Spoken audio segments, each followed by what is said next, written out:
my esteemed colleague, Dr. Farooq Abdullah, distinguished ministers of Jammu Kashmir, and also members of Parliament, Shri Shri Dr. Nabi, Shri S.K., members of the Legislative Assembly and Council, Additional Secretary Shri Gupta, Chief Passport Officer Shri Adeshi, and distinguished ladies and gentlemen.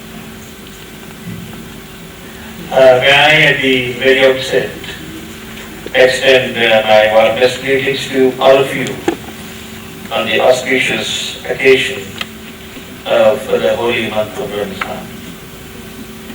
May your life be filled with peace and prosperity and happiness. It gives me immense pleasure to be present here today in the serene surroundings of Srinagar to launch the Passport Seva Kendras in Srinagar and Jammu, and also to lay the foundation stone for the building of the new premises of the Passport Bhavan and greater integration with the global economy, coupled with more disposable income. The number of Indians traveling outside the country has gone up by leaps and bounds. In the 50s, there were about 30,000 passports, which used to be 1 million passport services. About 73 lakh passports have been issued. Sequence are increasing by the day. Speaking of your own state, during 2011, at the passport office in Srinagar, 89,270 passport related services, which marks a remarkable 39% increase compared to 2010. Both these passport offices are also playing an important role in the implementation of the confidence building measures between India and other countries. I convey my deep appreciation to the state government led by the for the timely intervention of my esteemed friend Farooq in trying to be a bridge of understanding between the state government and the government of India. I am looking forward to my visit.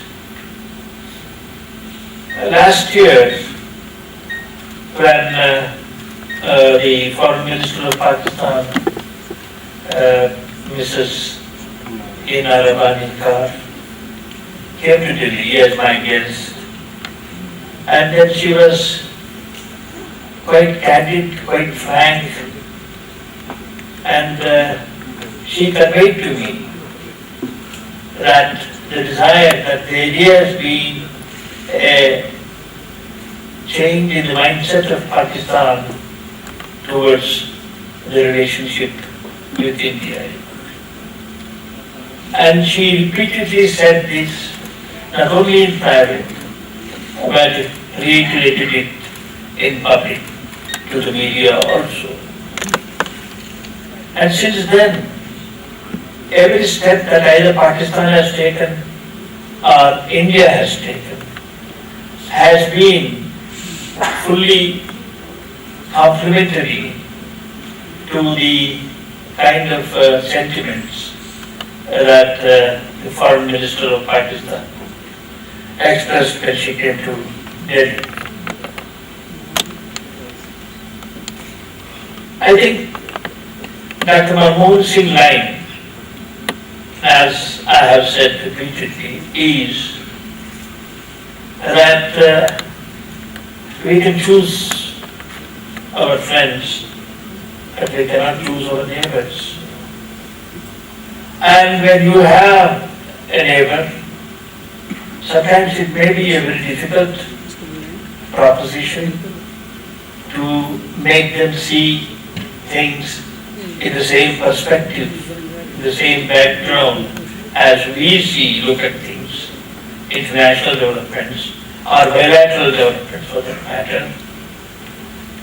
It is necessary for both India and Pakistan to realize that we do not gain anything in conducting an acrimonious debate, a standing match. On the other hand, we have everything to gain for people of both the countries, that if we can be more realistic and if we can be more understanding, if we can be more appreciative of each other's intent. Ladies and gentlemen, I might take you back to the Commonwealth Games that were held in Delhi a couple of years back. The largest welcome was accorded after the Indian contingent. It was only to the Pakistan contingent that lakhs of people who had gathered in the Jawaharlal Nehru Stadium in Delhi greeted. Such is the warmth at the people's level that Pakistan claims, and Pakistan has to understand this basic truth. But I am glad there has been a realization there, and an increasing realization that Pakistan also feels that they will have to get along with India.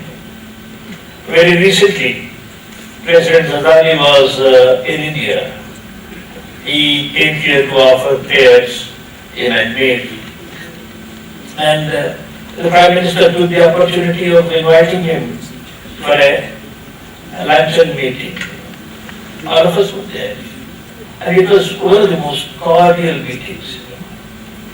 And the invitation which he extended to the Prime Minister to come to Pakistan to visit the place of his birth, which he had not visited. And I think that was a very touching invitation. And inshallah, I hope that someday the Indian Prime Minister will be able to travel to Pakistan and to give to the people of Pakistan that India means well.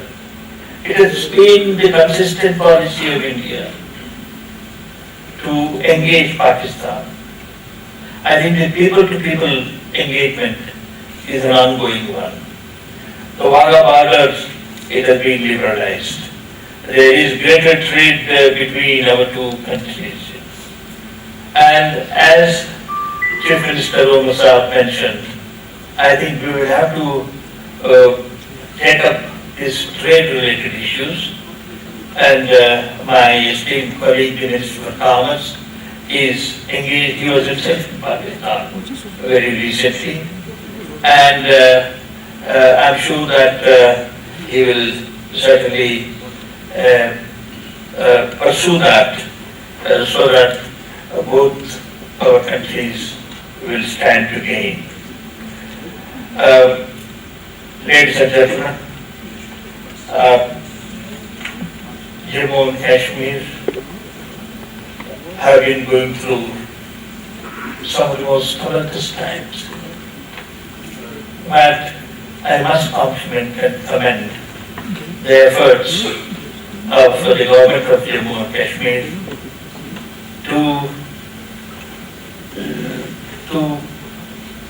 to lay a solid foundation for the economic development of the state of Jammu and Kashmir. It has vast resources, natural resources, and then it could be one of the most tourist attraction destinations. I was seeing the fountains in the Dal Lake, and I was in Dubai. I was in a hotel where I saw the singing and the dancing fountains there.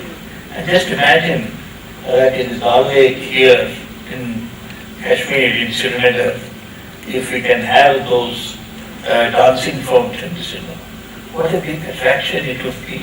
And I'm glad Ramesh, my distinguished colleague, was here very recently, and he was mentioning to me that on that particular day there were over 10,000 tourists, foreign tourists. And I believe the number of tourists has touched 1.5 million, and then it can go up to 2 million. I think this is an area where there is considerable scope for the state government to expand. And well, let me assure you as the Union Minister for External Affairs, and also my distinguished senior colleague, Dr. Farooq that both of us will be extremely cooperative, and we would like to assist in whatever manner that we can, either in trying to put across the point of view of the state government to the Home Minister or to the Home Ministry for that matter. And I'm sure that it will have the desired result. Once again, I bring greetings from Dr. Manmohan Singh, Srimati Sonia Gandhi, the chairperson of the UPA, and I would like to once again convey my deep appreciation for the cooperation that we have received from the state government in pursuing the vigorous policy of expanding. And as one who worked earlier, who led the External Affairs Ministry for some time, Chief Minister Omar did mention about the interface that the External Affairs Ministry has with the people, and that is only through the passports. And as he very rightly said, we deal with diplomats, we deal with ambassadors. I have visited about 87 countries in the last 3 years.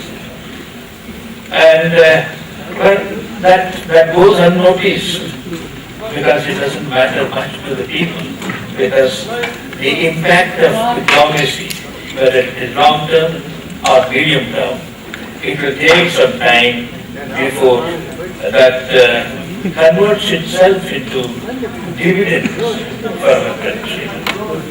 In this sense, I feel that our passport offices have a very sensitive role and a very critical role.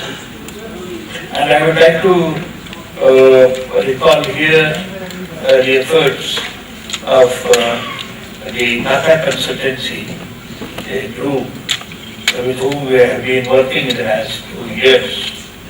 And that has been one of the most successful public-private initiatives that we have seen blossoming in this country. And we have completed the journey of 77, but it doesn't end here. Because the number of requests that I get from my fellow members of parliament from all over the country to have more passport offices in their own states are growing, as a result of which I might have to go back to the cabinet for further expansion of the number of Passport Seva Kendras, and perhaps that is in the pipeline, that's in the offing, I'm sure. I would like to convey my sense of appreciation to Mr. B.K. Gupta, who is the Additional Secretary, who is in charge of these Passport Seva Kendras. And also, I would like to convey my special sense of appreciation to all those who are working in our Passport Seva Kendras, from the lowest level to the highest level. But for that, well, we had the initial hiccups. But thanks to the tremendous understanding that those employees have shown towards this larger idea of how useful it is going to be for the entire country, for 1 billion people, that these Passport Seva Kendras must be functioning efficiently, effectively, and in a speedy manner. Well, Chief Minister also mentioned about the delays that take place. And the delays do take place because security concerns are becoming sharper these days. Hence, we cannot take too many liberties. And the security clearance, the intelligent input is absolutely inevitable. But in Bangalore, next week, we are trying, we will be starting our pilot project of digitally connecting the Passport Seva Kendras with all the police stations, so that directly bypassing the superintendent of police or various other officers, the Passport Seva Kendras will directly get in touch online with the police station itself and verify the antecedents of the applicants. This way, we hope that we will be able to save time. And if that succeeds, and I am sure that it will succeed, because all the police stations except one are digitally connected, and that becomes easier for us to coordinate and to complete the process. And I hope that in the course of the next couple of years, I think other states also, we can replicate the success story of Bangalore with reference to police verifications. Hence, I have come to Srinagar in my capacity as External Affairs Minister for the first time. But my visit to Srinagar was when I was an young MP in 1969. I came here. I was then with the Praja Socialist Party. And I very vividly remember my sojourn in Kashmir. I didn't go to Jammu, but I was only in Kashmir. And subsequently, as Chief Minister, I think there was a Congress Chief Minister's camp here. I came here, spent beautiful days, And I'm looking forward to my leisurely visit to your beautiful city and to your beautiful state. I wish you Godspeed and thank you very much.